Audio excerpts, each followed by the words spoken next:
Shread, International Editor of the Cyber Express, and this podcast is coming to you from the Black Hat Security Conference in collaboration with Suraksha Catalyst.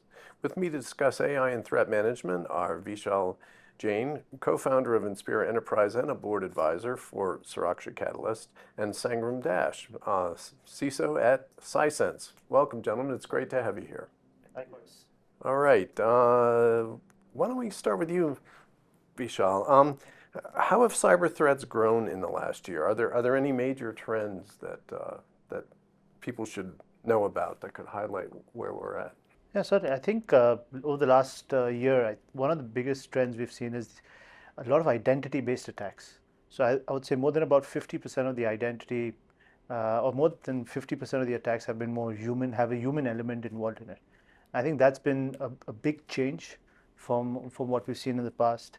Malware has sort of gone down. It's more ransomware and identity-based. But Sangram? Yeah.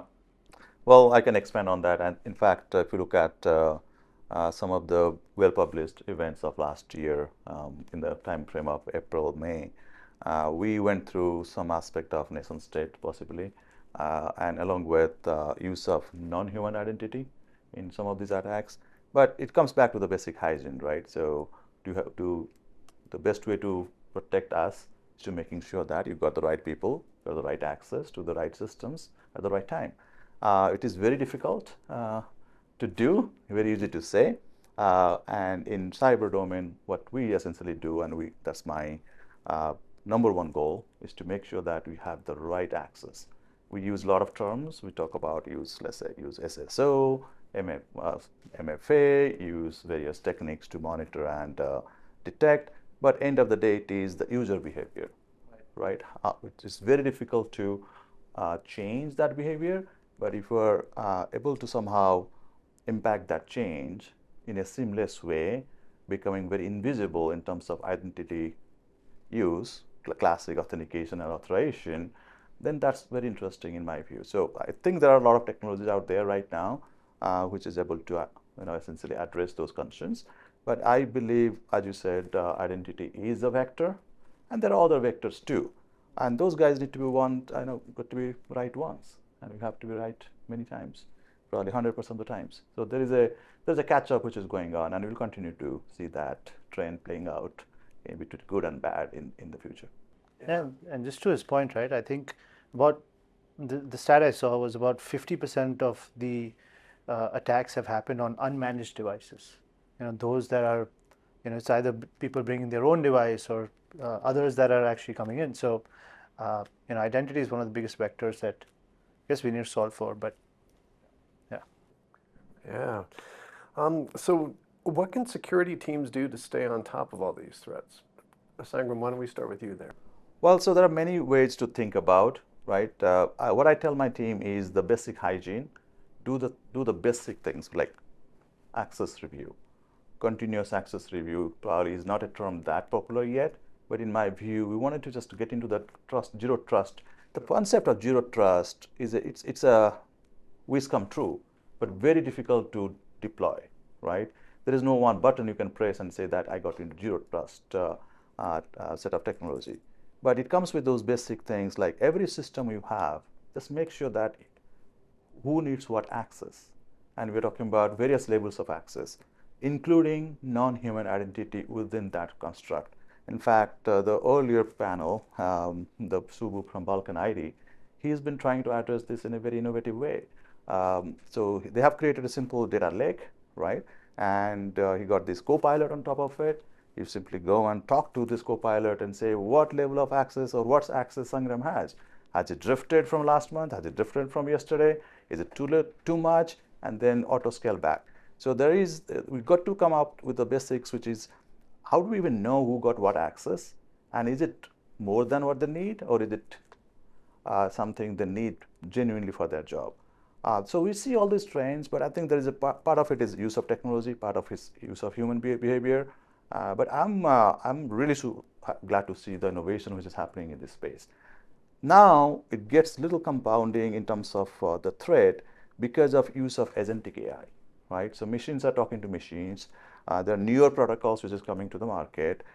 There's some standardization which is happening, particularly MCP or A2A. but there will be much more. So we believe agents will be talking to agents. Now, how do you secure that in terms of an authentication access and whatnot? So there are more to be done, but I always tell my team, do the basics, right? Make sure you know who got what access, have that inventory, provide as frequent possible review, sometimes real-time review. In fact, at a company I was working where I had a daily control, which is going to get a ping to us saying that there are changes in access in the last 24 hours with respect to the IDP. And that was a fantastic control. That literally 100% compliance, what I was looking for.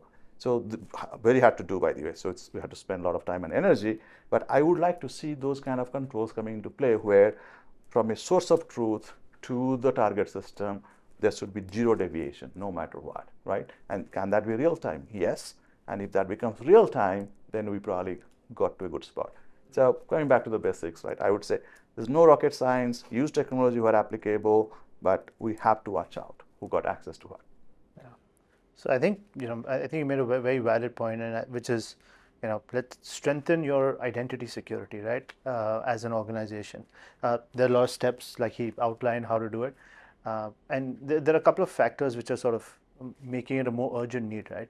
I think they say about 15% of all users are using unauthorized Gen AI tools within their work environment, and that's a big number. And just a couple more points. I think he touched upon the identity side. I think a lot of work has to happen around BEC, so business email compromise, more phishing alternatives, because AI is getting smarter. So we kind of the phishing, everything, all of that is just getting much smarter. It's much more believable. So I think we have to be a step ahead of that and make sure we train our users as well as the entire organization around how do we stay ahead of those threats and keep creating these different phishing alternatives into your organization to actually make sure that people are actually listening to everything that we're actually asking them to get trained on, right? So yeah. Let's stay with you for just a second. Can AI help deal with all these issues? Oh yeah, certainly. And I think there are a lot of real world examples of how we can actually leverage AI. One of those, which is the AI governance piece, I think he touched upon it. There are quite a few organizations we're working with where we're actually making sure we can actually govern what sort of use of AI are each of the individuals within the organization, how far are they using it, how much are they using it, and just sort of control the actual data that you have, right? That's your gold mine, that's your value. And I think these AI governance tools are extremely important. With every new invention, there has some challenges, and data governance is one of them. But on the other side, which is more on the attack surface, AI is helping a lot. I think whether zero-day attacks or detect zero-day attacks, or eliminating some of the noise that's usually there at the SOC, and filtering out and making sure that we have got real actionable. That's definitely been a big sort of improvement over the last 1 year. And there are plenty of OEMs, plenty of organizations that are actually building this within their offering. So I think those are two. Yeah, no, the way I look at it is two different aspects of it, right? Security of AI, that is one domain. And the products you use, the AI you use, and how that manifests, right? So there's like two sides of that. How do we do it? I think industries has seen a lot of good innovation. In fact, I was walking around and I see a lot of companies were thinking about these problems. But if you just go back and look at some of the existing email tools we're talking about, like Abnormals and others, like they're already AI play. I mean, I see probably 95 or so percentage of emails are literally blocked, right? So there's lots happening in that space, but we will be putting more and more AI to use to secure our organizations, right? So I think we are at a point where if I'm looking at a tool, a platform, and they don't have a way to use AI, I'm really thinking, are they innovating or not? So our life, think about this, right? Our life is going to be so much seamlessly integrated with AI that you will not even see the word AI tomorrow. Like we don't even think about computers today, right? It is part of our life. So AI is going to be just getting into our world. Now, is it how it is going to change us? Of course, there will be displacement of jobs and various other things, but use of AI is must. I think I will be challenging a vendor who's talking to me that I'm going to do something interesting. How do you do it? And how do you put AI to use? I think that's my view of the world. Yeah. Huh. Let's stay with you for just a second. Can you share real-world examples of AI helping security teams reduce risk and manage threats? So there are a couple of things happening. Just if you just simply look at ADR set of technologies, right? Endpoint detection and response, or even you look at the security operations aspect of it, right? We have already seen AI agents able to do certain tasks. In fact, I met with a founder and went through a very good conversation, Takshira, and these guys are using literally agentic AI workers to do threat detection and response. So that's real. I mean, I was really happy to see. And the typical in SOC world, security operations world, the level 1, level 2, level 3. And these guys are automating level 3. So 6 months from now, I will not be surprised to see that 90% of course, they will have a human in the loop, right? If they have to quarantine a machine, I mean, they can do it if you give them the permission, but if it is your CEO is talking on a stage somewhere in Switzerland, you do not want that machine to be quarantined because your AI said that, okay, your CEO always stays in Vegas, but how come he's in Switzerland, and let's just kill this machine. That's probably, you just want a human in the loop. But there will be a greater use of AI in those constructs where you can detect something which is not normal and then tackle it in an agentic way, like go, boop, kill switch. So those are already happening, and we'll see more of that coming. In fact, if you look at the big tech, they have some of it already. I think there's a fear of use. Is it too much of that tech? Can we really trust the technology in a way that can be is not harmful? I think that's the question we are asking ourselves right now. All the innovation happening from the open AIs of the world to Anthropics of the world, we see they are literally on the edge where this can be done. I think some of us in security are like, should I trust? I think a year from now, why did we trust yesterday? So that's the narrative. That's how the things are changing. Yeah, interesting. I'll just humbly just add one more thing or put a plug in. I don't think it's all just the big guys. I think it's even organizations like ours. We're able to leverage AI to today 93% of the alerts that are coming to our SOC are eliminated or tickets are closed, and we're doing this through leveraging AI on existing tools, whether it's using it on the threat intel platform or whether it's using it for DFIR to analyze quickly and just surface the relevant parts of the challenges, right? Or even from some of the new age SIM tools that I have, right? You don't need to do the manual log correlation. Now it's actually coming up and saying, okay, focus on this, focus on that. And just to his point, a lot of the L1 tasks are getting automated. There's still some ways to make sure that, hey, listen, is this a false positive? Is this real? Is it not real? So that trust, which you mentioned, right, said maybe a year from now we'll trust them. So I think we're going through that journey of making sure that there's enough data in it that we can trust it, right? Yeah, we got to trust it. So I think that trust aspect is getting built as these platforms mature. Our organization also matures, and a lot of the others. So there's at the SOC there's plenty that's going on. Whether it's even on the threat hunting side, how we're able to leverage AI. We're able to quickly correlate, whether it's a virus total or any of these or anomaly, all these different feed platforms, and be able to bring it back to the analysts at a much faster speed using AI than we have ever done. So it's happening today in real time. So yeah, there's a lot that we could do. Even on some of the, I would say, the non-SOC areas that I know it might be going a little off course, but we're leveraging it for disconnected apps from an identity perspective. So we're leveraging AI to bring in all the disconnected apps into the IGA and actually leverage and be able to get the information from there. I think that's just going to help the overall security posture, and like we all know, it's just that trust has to come in. Right? We have to trust the models, we have to trust the providers, we've got to trust because they need to have enough data. Because if there's a lack of data, the models can veer off course. So we just have to be mindful of that. Yeah, interesting. So what one piece of advice would you give to people? Where would you tell them to start if they want to create better defenses? Organizations or OEMs that are building it? Whatever you want to answer. Up to you. Where to start? Yeah, I mean, just reach out. Don't be curious. Just be curious. Yeah. I mean, I think I can probably give you a breather as you think.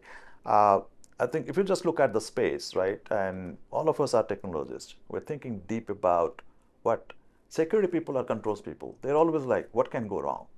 But there are builders, what is possible, right? So if you look at engineers, builders, product managers, they're thinking what is possible by use of this technology. The security people are coming in and saying, what can go wrong? How do I protect that? So there is a drift. There is in fact, as these two teams come together in a nice, productive way, you will see very good innovation or careful innovation happening. In my view, if you are you are somebody who's developing or building something, you should look at it now. Probably is the best time to live in this earth, or as far as my lifetime, I think, is the best time to be a builder. From a practitioner's point of view, it is a difficult time to protect because the amount of unknown has grown significantly. The number of code which is being generated has, 5x, 10x, 15x, somebody will tell a number. And how do you secure that? How do you just even know all the codes which is being created is good, right? So from our point of view, I mean, I wish there will be much AI-enabled tools which is going to do this faster. In fact, I see that happening. But the future is going to be, think about a place where millions or billions of lines of codes being written, deployed, and orchestrated, automated in some automated fashion, and detection response also becomes very highly automated. So these two teams have to somehow collaborate and work in a manner that they're creating responsible products.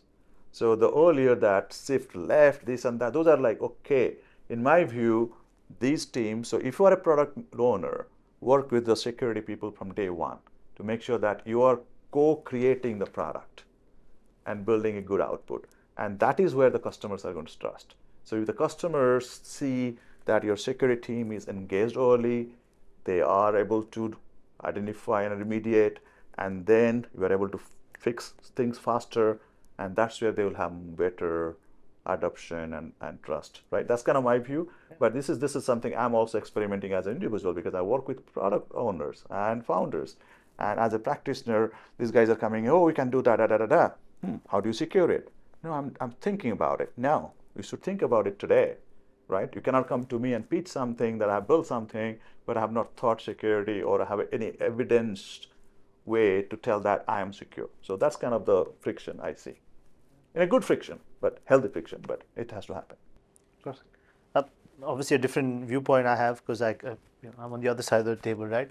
I think one of the most critical areas today from a vendor ecosystem is just get good at one thing, solve one problem. I think we come across way too many vendors, OEMs that talk about, oh, I'll do everything AI, I'll do this in AI, that in AI. It's like, can you just solve one problem, right? And let's go about and be good at solving that problem. Because I think any of these large companies, they always were built on one foundational thing that they were awesome at, right? And then over time they built other things. So that would be my message to, from a vendor ecosystem, just solve one problem and just be goddamn awesome at it. Because there are a lot of products we've evaluated. Some of them are just too heavy on LLM.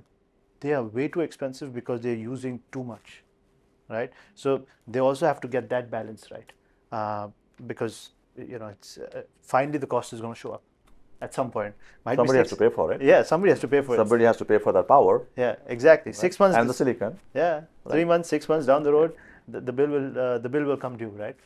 So that would be from a vendor. I think for organizations or our customers, again, there's a lot of pressure from, whether it's a board or the CIO or somebody that, hey, listen, what are you doing in AI, right? That's what every practitioner or CISO is being asked, like, what are you doing in AI? Because at every board meeting or at a governance meeting, they'll be asked, right, or on a earnings call, hey, what are you doing in AI? What are you adopting in AI in your organization? And productivity. Yeah, so that question is going to come, and again, just find your challenges and solve them, because just adopting AI for the hell of it, without the right governance, without all of that, is going to lead you to places or dark places that you don't want to be in. Yeah. So again, look at challenges and look at use cases that appeal to your organization and go solve them. Because and obviously we as we connect with our customers, it's not just, hey, just let's do everything AI. No, let's what's problem 1, 2, 3, right? And how do you go about solving it? Some of them need AI to solve it, or some of them can be solved leveraging AI, and others just don't need it, right? Others, you might just not have an IGA tool, so forget disconnected apps. You first need to go on that journey. So yeah, I think find the challenges and work with the right providers to sort of guide you through it, and make sure you leverage it, because again, you don't want to buy a tool and not use it for a year either. So that would be my perspective. All right. Well, I would like to thank our guests, Vishal Jain of Inspira Enterprise and Sangram Dash of Sisense, for their great insights today. Thank you both. It's been a pleasure to have you. Thank you for hosting us. Yeah. Yes.